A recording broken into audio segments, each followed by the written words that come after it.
Shalom, mari kita akan berdoa dulu sebelum kita mulai. Bapa yang Maha Kasih, kami mengucap syukur dan terima kasih. Sebentar kami akan mendengarkan daripada sabda-Mu. Berikan kami hikmat, pewahyuan, akal budi yang dari Tuhan untuk belajar firman-Mu pada saat ini. Bila Roh Kudus akan melawat di dalam setiap kami, terutama kepada hamba-Mu, mendapatkan inspirasi, mendapatkan otoritas yang dari Tuhan untuk menyampaikan ini. Juga saudara-saudara kami yang mendengarkan, kiranya Tuhan menjamah, Tuhan memberkati, supaya setelah mendengar firman Tuhan di dalam judul yaitu memiliki penundukan diri ini, akan ada perubahan di dalam setiap kami yang mendengarkan. Bapa, dalam nama Yesus, terima kasih. Amin. Pada saat ini kita akan belajar firman Tuhan. Kita akan buka di dalam Alkitab kita, di dalam 1 Petrus 2 ayat 13 sampai 14. Ini yang kami beri judul, milikilah sikap penundukan diri. 1 Petrus 2 ayat 13 sampai 14. Tunduklah karena Allah kepada semua lembaga manusia, baik kepada raja sebagai pemegang kekuasaan yang tertinggi, maupun kepada wali-wali yang diutusnya, untuk menghukum orang-orang yang berbuat jahat dan menghormati orang-orang yang berbuat baik.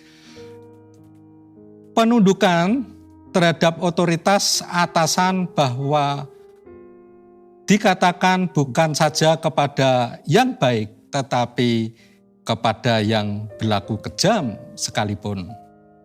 Kalau kita akan membaca di dalam 1 Petrus 2 ayat 18.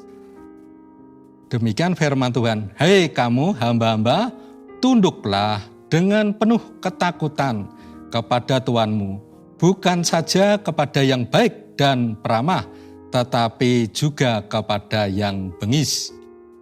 Saudaraku yang dikasihi oleh Tuhan, bahwa penundukan diri ditujukan ada dua hal, yaitu yang pertama kepada Tuhan, yang kedua kepada pemimpin yang Tuhan tunjuk. Mari kita miliki prinsip karena Tuhan yang mengatakan, maka saya yang melakukannya. Saya ulangi lagi, karena Tuhan yang mengatakannya, saya yang melakukannya. Ada hal penundukan diri ini, ada 3 hal yang perlu kita ketahui pada saat ini, yaitu yang pertama, kita memperoleh berkat dari Tuhan. Yang kedua, pembentukan karakter Kristus. Yang ketiga, membentuk kerendahan hati. Poin yang pertama, banyak orang yang begitu bersemangat jika membicarakan tentang berkat-berkat Tuhan. Mereka dengan rajin berdoa, berpuasa, dengan harapan agar lebih banyak lagi menerima berkat-berkat yang dari Tuhan. Dan mereka percaya bahwa Tuhan adalah sumber berkat yang tidak habis-habisnya kita nikmati. Namun kadang-kadang orang lupa bahwa berkat Tuhan bisa terhalang jika kita tidak mengerti dan tidak mentaati firman-Nya. Melalui pendudukan diri kepada otoritas di atas kita, suami, orang tua, pemimpin di kantor tempat kita bekerja, juga pemerintahan di dalam bangsa kita, dan gembala di gereja lokal. Kita akan menerima berkat-berkat dari Tuhan. Contoh, seperti di dalam Keluaran 1 ayat 15 sampai 21, di sana bidan-bidan yang lebih tunduk untuk taat kepada Tuhan sehingga memperoleh berkat yang dari Tuhan. Yang lain seperti Samuel, walaupun Samuel belum mengenal Tuhan dan firman Tuhan pun belum pernah ia dengar, tapi Samuel tunduk kepada otoritas Tuhan. Tuhan memberikan jabatan kepada Samuel yaitu nabi. Seperti juga Daud tetap menundukkan diri sekalipun memperoleh kesempatan membunuh Saul, namun menghargai otoritas Tuhan di dalam hidupnya. Maka saudaraku yang dikasihi Tuhan, sebaliknya bisa terjadi jika kita tidak mau tunduk kepada otoritas kepemimpinan yang dari Tuhan, maka berkat itu akan terhambat. Saya ulangi, sebaliknya bisa terjadi jika kita tidak mau tunduk kepada otoritas kepemimpinan yang dari Tuhan, maka berkat itu akan terhambat. Bahkan bisa menjadi masalah demi masalah yang datang menyerang kita. Yang kedua, yaitu pembentukan karakter kita. Membentuk hati yang taat.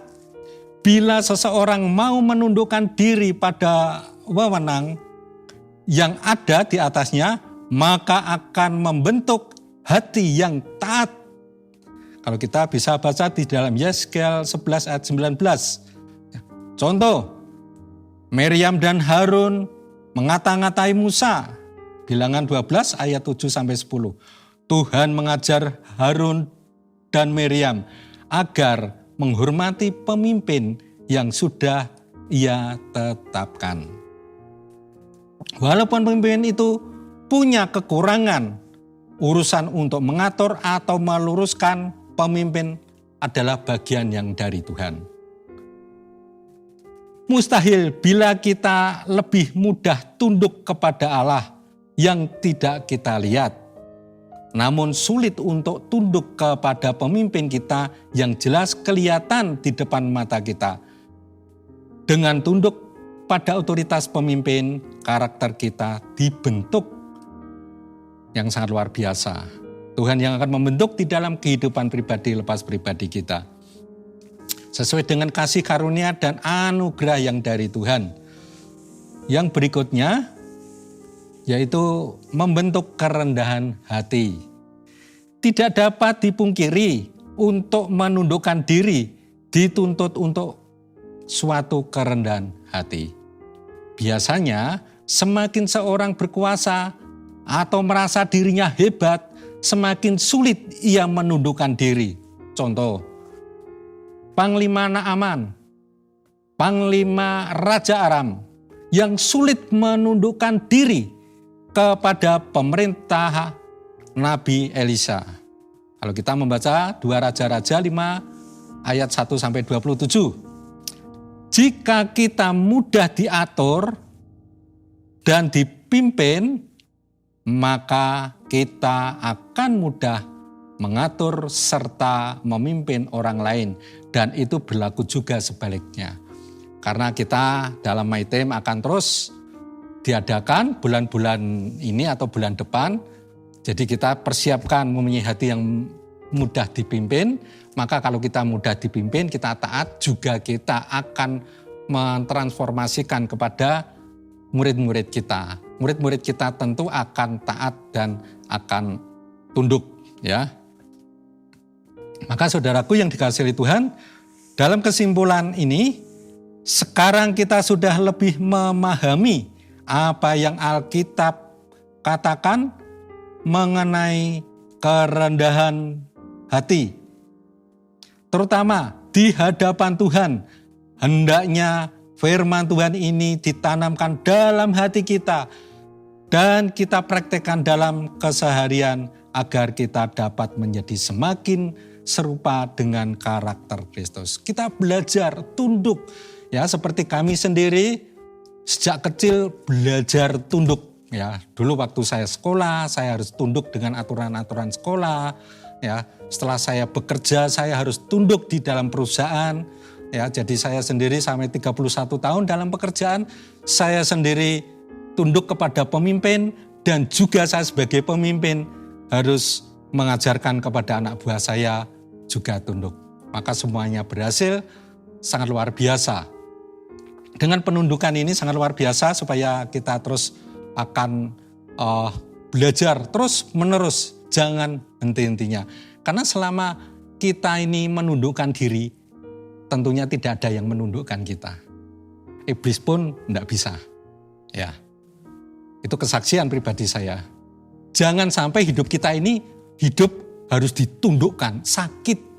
Karena mungkin tidak sesuai dengan ide, dengan pemikiran, dengan hati kita. Maka kita ada mudah tersinggung, tidak benar, marah, dan sebagainya. Karena apa?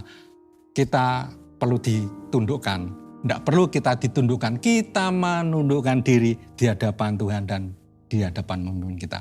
Maka kita akan terus dibawa oleh Tuhan naik, dan diberkati oleh Tuhan. Demikianlah firman Tuhan yang pada saat ini saat kita mendengar dan belajar, biarlah roh Tuhan yang terus akan membimbing saudara dan saya, supaya renungan ini akan bermanfaat bagi setiap pribadi lepas pribadi kita. Mari kita akan akhiri, kita tutup.